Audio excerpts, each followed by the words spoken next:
Assalamualaikum warahmatullahi wabarakatuh. Yang saya hormati, Bapak IR Ginanjar Wirosasmito, MKOM, selaku dosen pengampu mata kuliah Konsep Teknologi Informasi, dan teman-teman semua yang saya banggakan. Pada kesempatan kali ini, izinkan saya memaparkan beberapa materi. Namun sebelum itu, perkenalkan, nama saya Nabila Balkis, kelas 1C dari Prodi D4 Teknik Informatika, dengan NIM 250900073. Baik, langsung saja kita mulai presentasinya. Yang pertama, ada perbedaan internet dan intranet. Di sini saya memberikan beberapa aspek, yaitu yang pertama adalah definisi, yang kedua adalah akses, lalu ada keamanan, lalu ada tujuan dan contohnya. Saya akan memaparkan satu persatu. Jadi, definisi dari internet adalah jaringan global yang menghubungkan jutaan komputer di seluruh dunia. Sedangkan intranet itu adalah jaringan privat yang hanya digunakan di dalam suatu organisasi atau perusahaan. Lalu di aspek akses, itu internet bisa diakses oleh siapa saja dengan koneksi internet.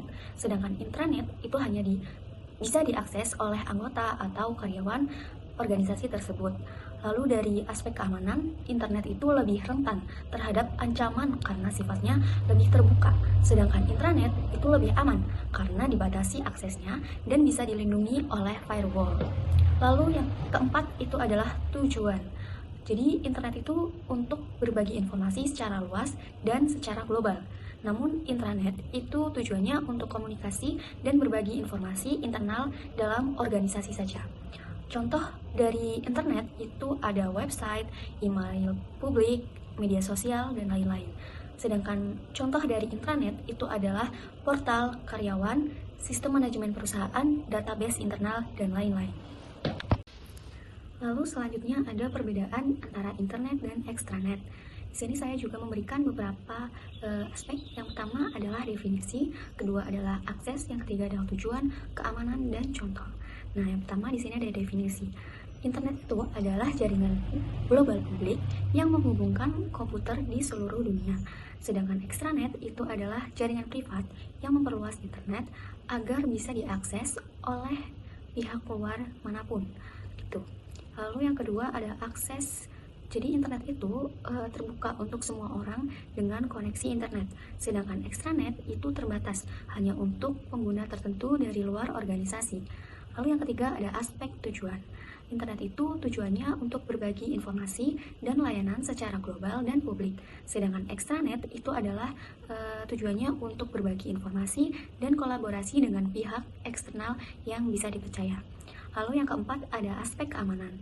Internet ini lebih umum dan lebih rentan, jadi kayak perlu perlindungan yang ekstra karena tadi terbuka untuk semua orang. Sedangkan ekstranet itu lebih aman dengan kontrol akses khusus. Biasanya itu dilindungi dengan VPN atau firewall. Lalu contoh dari internet itu adalah website publik, email, media sosial. Sedangkan contoh dari ekstranet itu adalah portal, mitra bisnis, sistem vendor, dan lain sebagainya. Kemudian ada VPN atau singkatan dari Virtual Private Network. Jadi VPN ini adalah koneksi pribadi antara perangkat dan seluruh internet. VPN itu menciptakan koneksi jaringan pribadi antara perangkat melalui internet supaya pengguna dapat mengirimkan data secara aman dan secara anonim melalui jaringan publik. VPN juga menutupi alamat IP pengguna dan menginskripsi data sehingga tidak dapat dibaca oleh siapapun yang tidak diizinkan untuk menerimanya. Lalu bagaimana sih cara bekerja VPN itu? Jadi di sini saya memberikan 5 tahap cara kerja VPN. Yang pertama, perangkat terhubung ke server VPN.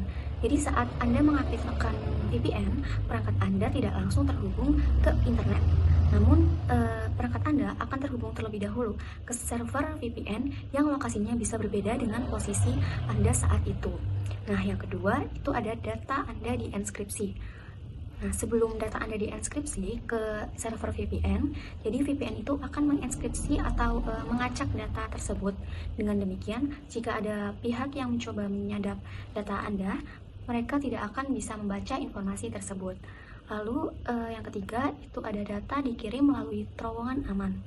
Jadi data yang sudah dienkripsi tadi dikirim melalui jalur khusus yang aman, yang sering disebut juga dengan terowongan VPN.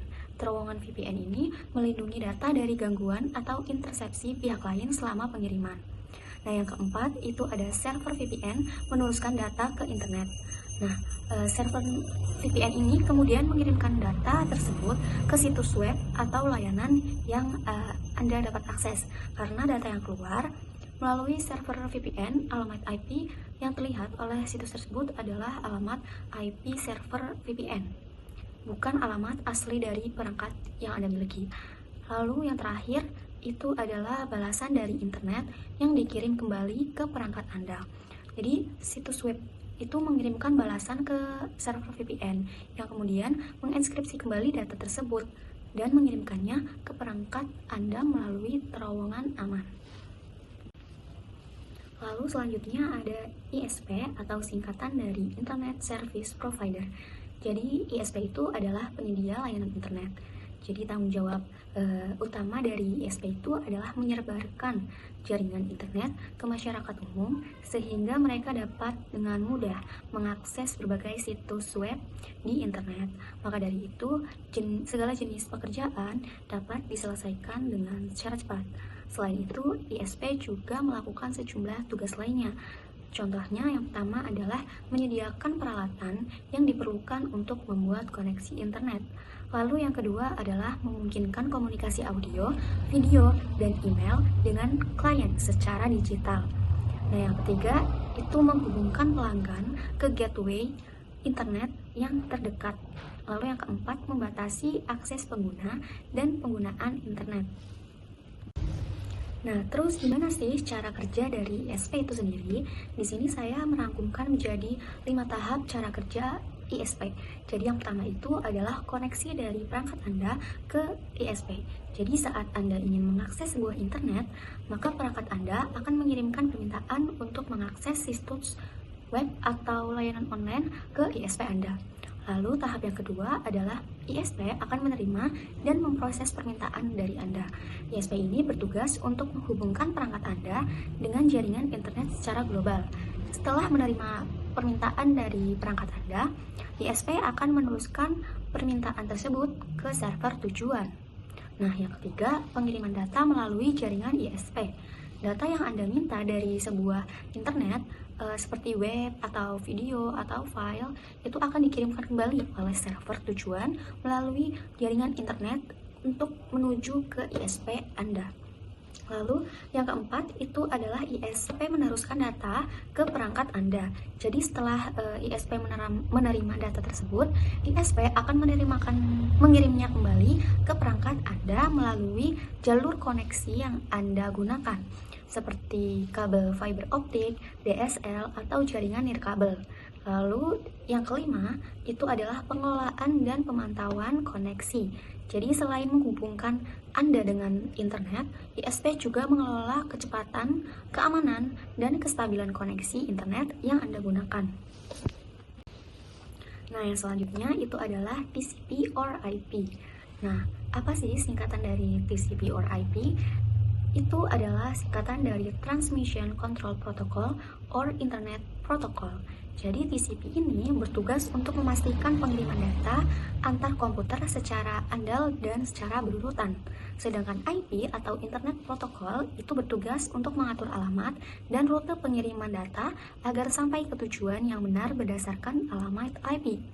Nah, secara keseluruhan, TCP or IP ini merupakan serangkaian protokol komunikasi yang digunakan untuk menghubungkan perangkat jaringan di internet. TCP or IP ini juga digunakan sebagai protokol komunikasi dalam jaringan komputer pribadi atau intranet dan extranet.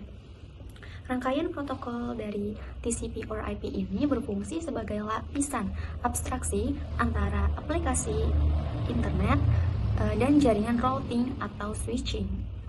Nah, TCP or IP ini menentukan bagaimana sih cara data dipertukarkan melalui internet dengan menyediakan komunikasi ujung ke ujung yang mengidentifikasi bagaimana data tersebut harus dipecah menjadi paket-paket dan dialamatkan lalu dikirim, dirutekan. Selanjutnya ada lapisan model TCP or IC. Nah, TCP or IC ini memiliki 4 lapisan. Yang pertama adalah Network Access Link atau yang biasa dikenal dengan link layer.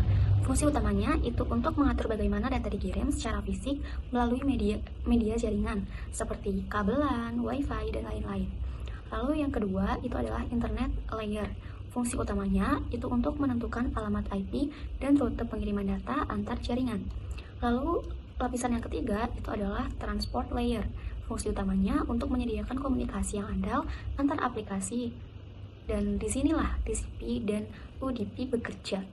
Lalu di lapisan yang terakhir atau lapisan yang keempat itu adalah Application Layer. Fungsi utamanya untuk menyediakan layanan jaringan bagi aplikasi pengguna seperti web atau HTTP, email, dan lain-lain. Nah, kemudian ada jenis-jenis TCP or IP. Yang pertama itu adalah HTTP atau Hypertext Transfer Protocol. Itu adalah digunakan untuk mengirimkan dan menerima halaman web melalui internet.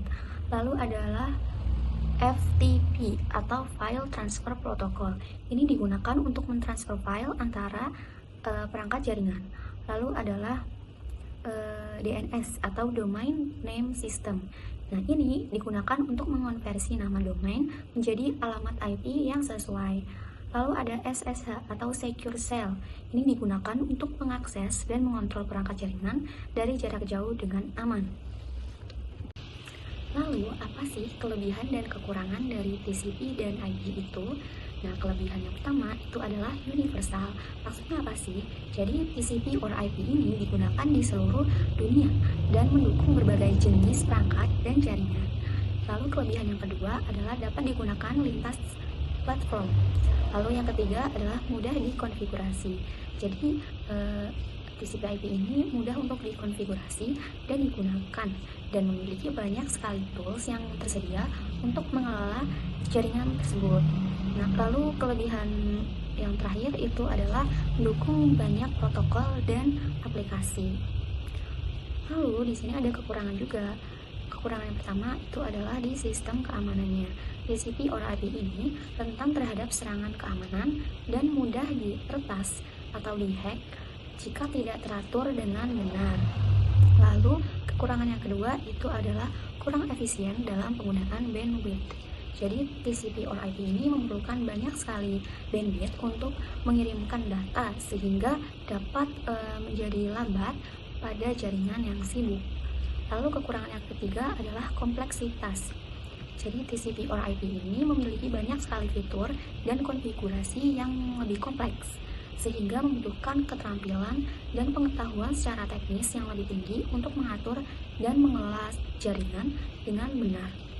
Lalu, kekurangan yang ketiga itu adalah dapat merusak jaringan. Jadi, jika TCP or IP ini digunakan dengan cara yang tidak benar, itu dapat merusak jaringan dan menyebabkan kerusakan-kerusakan pada perangkat yang terhubung. Sekian pemaparan materi dari saya, kurang lebihnya mohon maaf. Wassalamualaikum warahmatullahi wabarakatuh.